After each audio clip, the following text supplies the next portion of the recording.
Welcome to this week's episode of the Thrill of Driving podcast. Now, we've got a little bit of a change happening here. Sirish is traveling, jet setter that he is. We've got Suvrat in his stead here today. We're going to be talking about stuff that's happened through the week, stuff that's going to happen, and cool cars and bikes that we've found out about last week. I'm going to try hard to fill in boss's shoes, but that's my job for today. Yeah, so Sirish was out last week actually driving the MG Hector. That's where his travel started. Yeah. And from there he went to Korea to drive the Kona EV, and now he's in the US driving the GLS. Yeah. So he's basically globe-trotting all the time. And lots of SUVs. So, but the MG Hector, that's big news this week, you know, and we've finally got our reviews out. The embargoes have lifted. Make sure you go check them out. They're on the website. Sirish has got his full video review up on YouTube as well. But what do you think of the Hector? Yeah, I think they've tried really hard to make it look good. There's plenty of chrome detailing and there's plenty of tech. So take note of that. Yeah. It's a polarizing design. Yeah, I mean there are a lot of people who love it. There are a lot of people who hate it. Me personally, I'm more for it than against it because I think it's different. It's flashy.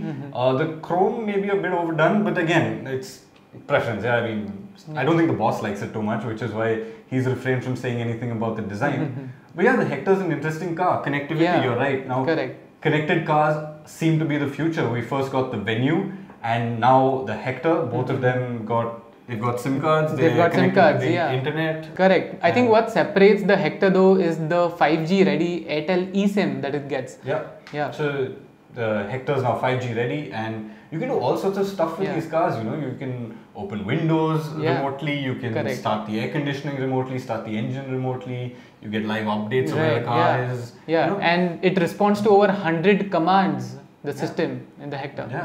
But what if, Atish, if you're out of the network coverage area? I guess you don't have access to any of those features then. Yeah. But now network coverage is getting so so spread out that unless you're somewhere in the mountains in the northeast or in the Himalayas, I mean you've got pretty much everywhere. Right. You know, unless you've got Vodafone and you live in Pune, then you've got nothing. But yeah. The Hector, it's pretty cool, you know, and two engines as well, you know, you've got a 1.5 petrol, you've got the familiar 2-litre diesel that we've seen in the Compass and the Harrier. And you also get the mild hybrid system with the petrol. So the petrol gets a 48-volt mild hybrid system, you get a little extra boost when you're really gunning it, you've also got better emissions, better efficiency. So a lot of positives, and from what the boss says, apparently it's a car with good ride quality at low speeds. And it may not be the best handling car, it's set up a bit soft, but in terms of space and features, it's quite good. So it will make up for a great city car, but we are not going to tell you everything. For that, you'll have to check out the review, which is up on evoindia.com now. Yeah, so check out that review. Tell us what you think they should price it as, because that's crucial to the success of the Hector. Correct. Yes. And speaking of cool SUVs, there's something from Mercedes-Benz. So Mercedes-Benz has showcased what they call the GLB. Now we've got the GLA, we've got the GLC. This slots in right in the middle. Correct. You know, so the GLB is... It slots above the GLA? Yeah, above the GLA. And it's basically a compact SUV. So they're calling it a compact SUV, but it's got 7 seats. So that's a first from Mercedes-Benz. They're making a small 7-seater. You know? It seems a bit weird at first, a compact SUV with 7 seats, so it makes you a little bit skeptical of how much space it will offer, but then we'll see. And it's a Mercedes-Benz, so I mean, you know they'll get things right. And it's interesting because it's based on the A-Class platform, you know, the same thing that the GLA is based on, primarily front-wheel drive. So it'll be an interesting car, though you can spec it with 4-wheel drive, it will be primarily front-wheel drive, and they're currently making it where? In Mexico? They're making it in Mexico and China. Mexico and China, but they are looking to bring it to India as well. And it'll be interesting because it might convert Fortuner Endeavour buyers, you know. That is true. And Fortuner and Endeavour do not come with the compact SUV tagline, and in India, buyers are really looking forward towards compact SUVs right now. So Mercedes have taken a step probably in the... I was actually reading the press release, you know what they said? They said 1 in 4 Mercedes-Benz sold are SUVs.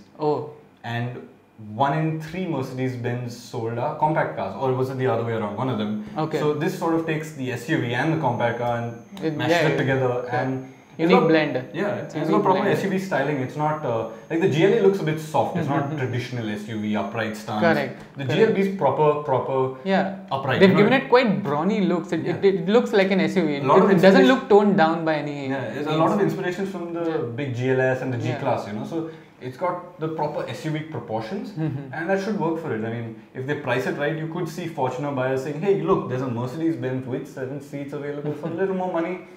Should I go for it?" Yeah, possibly. Possibly, yeah. It will be interesting to see how that plays out in our market. What's also interesting is what you have been driving for the past 4-5 days, Atish. The BMW X5. So I've had the BMW X5 for about 4 days. 4 days. We went out and shot it yesterday. Was it yesterday? Day before The yesterday. day before. Day before yesterday. We went out and shot it day before yesterday. And what a car it is, man. These BMWs, they really are something. He's been grinning about the SUV since he's been driving it for the past 4 But I'll days. tell you what, okay, BMWs are known to make these tight, these really well-handling cars, sheer driving pleasure, Yeah. that's their tagline in bold, big Correct. bold letters, sheer driving pleasure. But the X5, well, it's not exactly that. They've softened it up. They've sort of made it a little more generic, a little more comfortable. Yeah.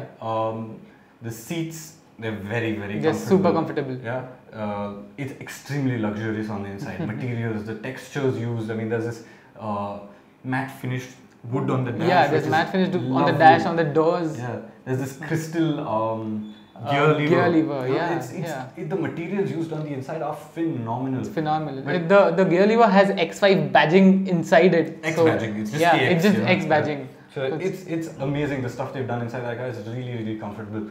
But what I'm talking about is the way it drives. Now it's finally got air suspension. Yeah.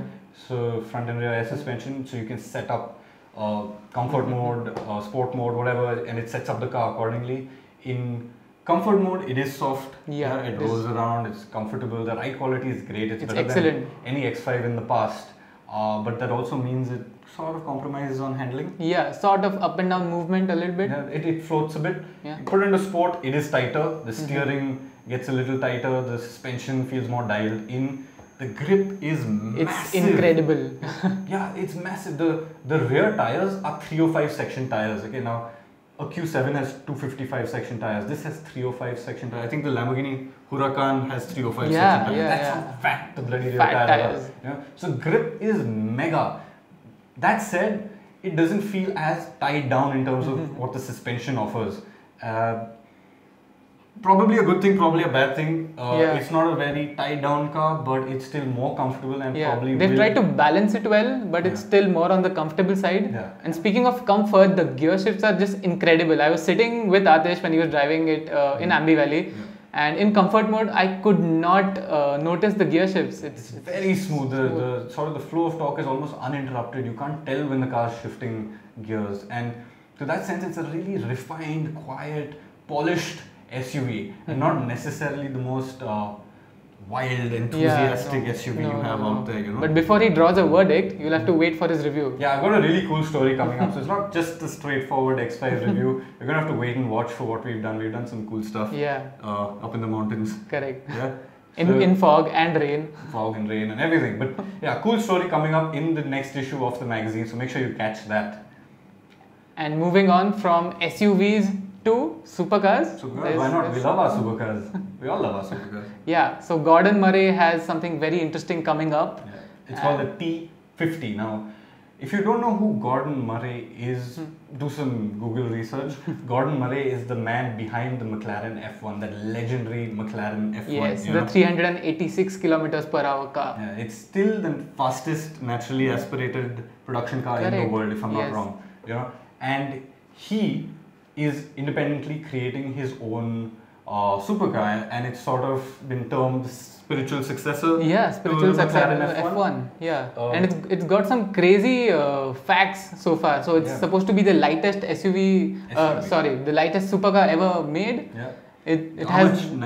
980 kilos. Yeah, 980 kilos, and it's got a V12 engine which revs up to 12,100 RPM. That's insane. That's superbike levels of revs. I mean, Yes. the Aston Martin Valkyrie that everyone was Yeah. going on and on about how high it revs, that revs to 11,100. This is 12,100. It's going to be mental. Yeah, and Speaking of the Aston, the engine of this T50 supercar is built by Cosworth. Yeah.